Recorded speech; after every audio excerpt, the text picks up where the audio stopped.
જોઈ રહ્યા છો પ્રજાના પ્રશ્નોને વાંચા આપતું મિસ્ટર ગુજરાત ન્યૂઝ। નમસ્કાર। કચ્છના મુન્દ્રામાં મુન્દ્રા સિટી પોલીસ સ્ટેશનના પીઆઈ એસએમ રાણા વિરુદ્ધ ભ્રષ્ટાચાર અને હપ્તાખોરીના ગંભીર આક્ષેપો સાથે ઉચ્ચ અધિકારીઓને લેખિત ફરિયાદ કરવામાં આવી છે।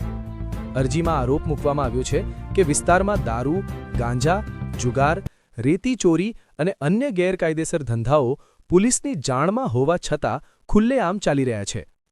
મુન્દ્રા એક મોટો ઔદ્યોગિક વિસ્તાર હોવાથી અહીં દેશભરના મજૂરો અને કામદારો રહે છે। તેમ છતાં કાયદો અને વ્યવસ્થા જાળવવામાં પોલીસ નિષ્ફળ રહી હોવાનો આક્ષેપ કરવામાં આવ્યો છે। અરજીમાં કહેવામાં આવ્યું છે કે ટ્રાન્સપોર્ટમાં ઓવરલોડિંગ, રેતી ખનન અને સ્ક્રેપમાં ચોરીનો માલ ખરીદવાની પ્રવૃત્તિઓ પણ હપ્તા લઈને ચાલવા દેવામાં આવે છે। અરજદારોએ પીઆઈ એસએમ રાણાને તાત્કાલિક સસ્પેન્ડ કરી તપાસ કરવાની માંગ કરી છે। સાથે જ 2 દિવસમાં ગેરકાયદેસર ધંધાઓ બંધ ન થાય તો જનતા રેડ કરવાની ચીમકી પણ આપવામાં આવી છે। આ અરજીની નકલ એસપી, કલેક્ટર અને પોલીસના ઉચ્ચ અધિકારીઓને મોકલવામાં આવી છે। રિપોર્ટ વિજયસિંહ સોઢા। સત્યતાની સાથે સ્પષ્ટ બાત। સત્યતાની સાથે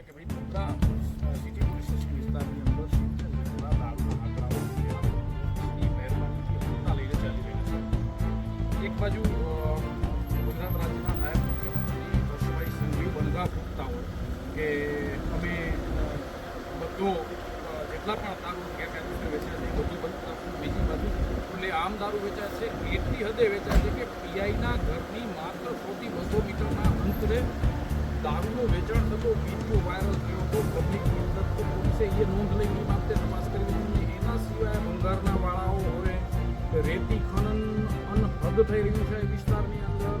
સ્પાના નામે પણ ઘણો બધો ઘણા બધા સ્પા ચાલી રહ્યા છે, દેહ વ્યાપાર પણ થઈ રહ્યો છે અને અનેક પ્રકારની ગેરપ્રવૃત્તિઓ મુન્દ્રા સિટી પોલીસ સ્ટેશન વિસ્તારની અંદર થઈ રહી છે। જે બાબતે રજૂઆત હતી, ખાસ એક અન્ય રજૂઆત પણ હતી કે પીઆઈએ ચાર્જ સંભાળ્યા બાદ 1 થી 2 દિવસની અંદર મુન્દ્રા એમપીએલ કોલોનીની અંદર ઘટના બની છે 11 જાન્યુઆરીના।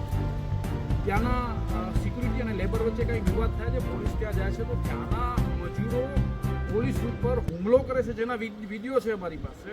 અને કોલોનીની અંદરથી બહાર સુધી આવીને પોલીસ ઉપર પથ્થરમારો કરે છે। પોલીસનો સ્ટાફ ગાડીમાં બેસીને ભાગી જાય છે।